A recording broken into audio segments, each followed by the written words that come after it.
त्यांच्या खात्यात पैसे दिले पाहिजे त्याची सगळी तरतूद आम्ही केलेली आहे आणि ते पैसे आता शेतकऱ्यांच्या खात्यामध्ये जाणं सुरू झालेलं आहे। जवळपास आज आम्ही अंदाज घेतला तर जवळपास 8,500 कोटी रुपये रिलीज झाले आहेत। शेतकरी मित्रांनो, तुमचा ट्रॅक्टरचा अर्ज मंजूर झाला आहे का? महाडीबीटी वर नाव सिलेक्ट झाले आहे का? पण तरी सुद्धा अनुदान मिळाले नाही याची खात्री नाही, मिळेल की नाही याची खात्री नाही, कारण एक छोटीशी पण खूप मोठी अडचण आहे, ती म्हणजे कागदपत्रे अपलोड प्रलंबित, पूर्ण संमती मिळालेली नाही। आजचा हा व्हिडिओ शेवटपर्यंत पहा, कारण आता यामध्ये तुम्हाला मी सांगणार आहे सध्या नेमकी परिस्थिती काय आहे, अर्ज बाद का होत आहेत, पूर्व संमती का अडकली आहे आणि शेतकऱ्यांनी आता काय करायचे, हे सर्व प्रश्न आता आपण पाहणार आहोत।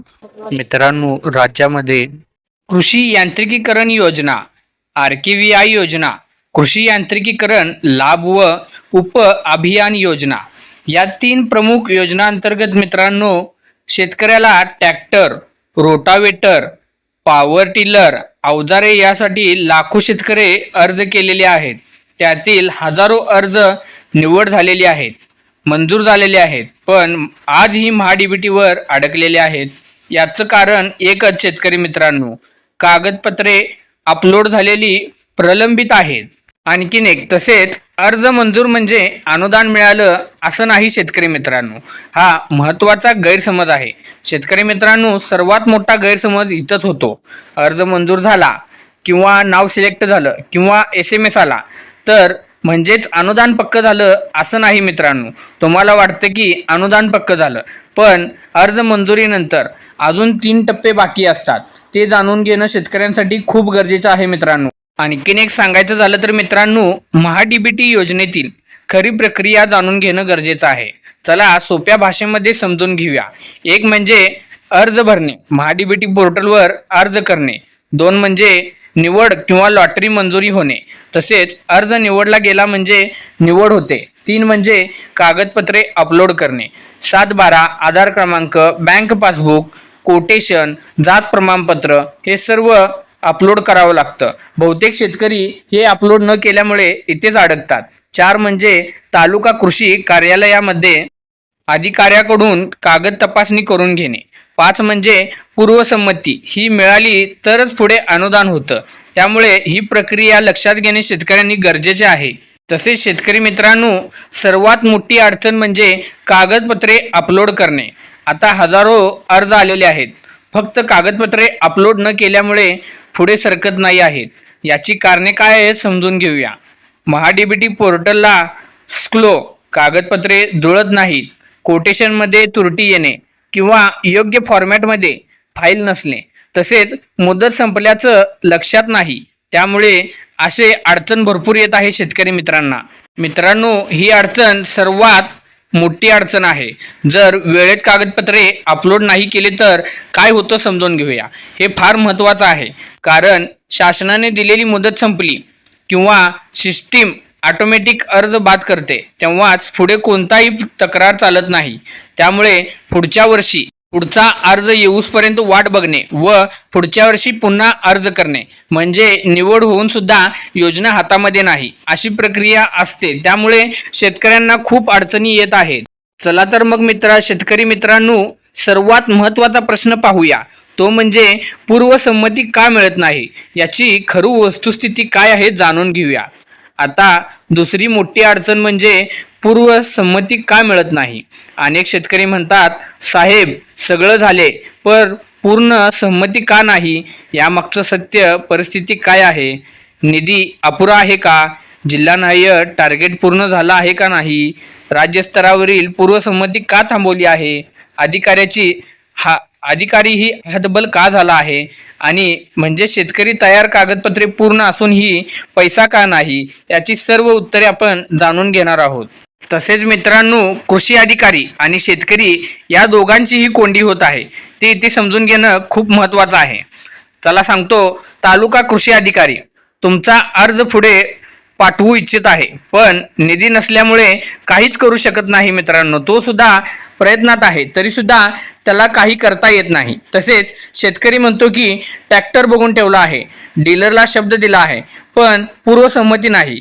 या दोन्ही बाजूंनी अडकलेला आहे तो शेतकरी. आता काय करायचे ते सांगतो ऐका. तसेच शेतकरी मित्रांनो, हे पाहणं सुद्धा खूप गरजेचं आहे की कोणत्या योजनांमध्ये सर्वाधिक अर्ज अडकले आहेत. राज्य कृषी यांत्रिकीकरण योजना 1, 2 म्हणजे RKY योजना, 3 म्हणजे कृषी यांत्रिकीकरण लाभ व उप अभियान योजना. या तिन्ही योजनांमध्ये हजारो अर्ज डॉक्युमेंट अपलोड पेंडिंग पडले आहेत. आता शेतकरी मित्रांनो, तुम्ही काय करायचं आहे ते जाणून घेऊया. तुम्ही नीट ऐका की आता तुम्ही यापुढे काय करायचे तुम्हाला सांगतो. एक म्हणजे महाडीबीटी लॉग इन करून स्टेटस चेक करा. पेंडिंग फॉर डॉक्युमेंट अपलोड आहे का ते जाणून घ्या. 2 म्हणजे कागदपत्रे तात्काळ अपलोड करा. चुकीची माहिती असेल तर दुरुस्ती करून घ्या. तसेच 3 म्हणजे तालुका कृषी कार्यालयाशी संपर्क साधा. स्क्रुटनी झाली आहे का हा विचारावा आणि अधिकाऱ्यांशी चेकिंग करून घ्या सर्व काही. 4 म्हणजे डीलर करून योग्य कोटेशन घ्या. त्या कोटेशनमध्ये GST नाव रक्कम नीट आहे का ते नीट तपासून घ्या. तसेच 5 अफवांवर विश्वास ठेवू नका. कोणीतरी सांगेल की तुम्हाला सगळ्यांनाच लाभ मिळतो. हा लाभ सगळ्यांना मिळत नाही. त्यामुळे तुम्ही थोडा विचार करून अफवांवरती विश्वास ठेवा. आणखीन एक शेतकरी मित्रांनो, तुमची नेमकी चूक कुठे होते हे जाणून घेऊया. आता सांगतो, एकाच अर्जामध्ये छोट्या चुका पण मोठा फटका तुम्हालाच बसतो. शेतकरी मित्रांनो, अनेक वेळा असं होतं की अर्ज मोठ्या कारणामुळे नाही तर अगदी छोट्या चुकांमुळे अडकलेला असतो. उदाहरणार्थ बघायला गेलं तर 7/12 वर नाव थोडं वेगळं पण आधार कार्डामध्ये मधलं नाव, तसेच बँक पासबुक जुनं किंवा IFSC कोड अपडेट नसला तर कोटेशनमध्ये GST नंबर चुकलेला असला तर या कारणांमुळे सुद्धा होऊ शकतं. दुसरी कारणे म्हणजे स्क्रुटनी थांबणे किंवा अधिकारी पेंडिंग ठेवतात. तसेच या सर्व कारणांमुळे शेवटी सगळी वेळ निघून जाते व अर्ज पेंडिंगच पडतो. शेतकरी मित्रांनो, अनेक शेतकऱ्यांचे प्रश्न आहेत की मुदतवाढ मिळेल का. यावरचं वास्तव्य काय आहे जाणून घेऊया. सध्या अनेक शेतकरी विचारत आहेत, साहेब मुदतवाढ वाढवून मिळेल का.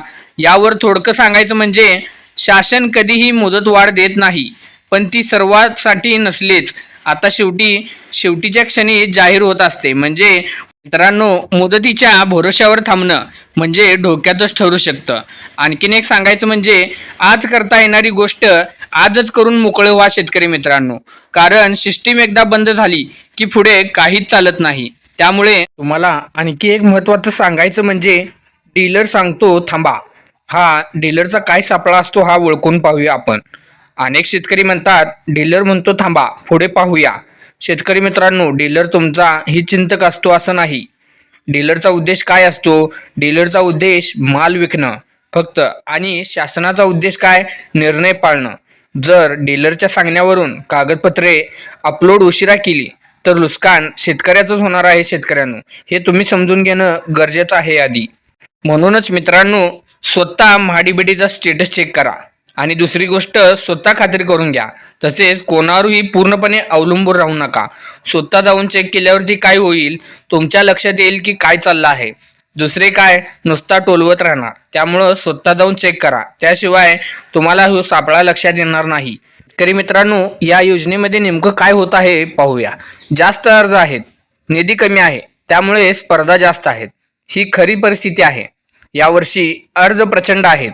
यांत्रिकीकरणाची मागणी वाढली आहे, पण सरकारकडे निधी मर्यादितच आहे. याचा अर्थ काय, प्रत्येक अर्जाला पूर्वसंमती मिळेल असं नाही. वेळेत अचूक कागदपत्रे दिलेले अर्जच पुढे जातील. उशीर करणाऱ्याला मागे टाकले जाईल. आणखीन एक शेतकरी मित्रांनो, अर्ज मंजूर झाला म्हणजे काम संपलं असं नाही. खरी लढाई त्यानंतर सुरू होते. ती म्हणजे कशी, कागद वेळेत पोचवणे, माहिती पूर्ण देणे आणि सतत फॉलोअप करणे हे आज गरजेचं आहे. आज नाही केलं तर उद्या संधी हातातून निघून जाईल. आणि शेतकरी मित्रांनो, हा व्हिडिओ प्रत्येक शेतकऱ्यापर्यंत पोहोचवा. कारण एका चुकीमुळे एखाद्याचं संपूर्ण आयुष्य वाया जाऊ शकतं आणि योजनेचा लाभ त्याला मिळणार नाही. त्यामुळे हा व्हिडिओ नक्की शेअर करा. एखाद्या शेतकऱ्याचं नक्की चांगलं होईल. आणि तसेच शेतकरी मित्रांनो, आजची माहिती उपयोगी वाटली असेल तर हा व्हिडिओ लाईक करा आणि तुमच्या एक लाईक आम्हाला अशा खऱ्या आणि वेळेवरची माहिती आणण्याची बळ देते. आणि हो, तुमच्या गावामध्ये तुमच्या शेजारच्या ज्याचा ट्रॅक्टर अर्ज अडकलेला आहे त्याच्यापर्यंत व्हिडिओ शेअर करा, कारण माहिती वेळेत पोहोचणं फार महत्त्वाचं आहे. मित्रांनो, अशाच शेतकऱ्यांच्या हक्काची शासनाच्या योजनांची खरी माहिती सोप्या आणि सरळ भाषेमध्ये पाहण्यासाठी आपल्या AN मराठी चॅनलला सबस्क्राईब करा आणि बाजूच असलेलं बेल आयकॉन दाबून ठेवा.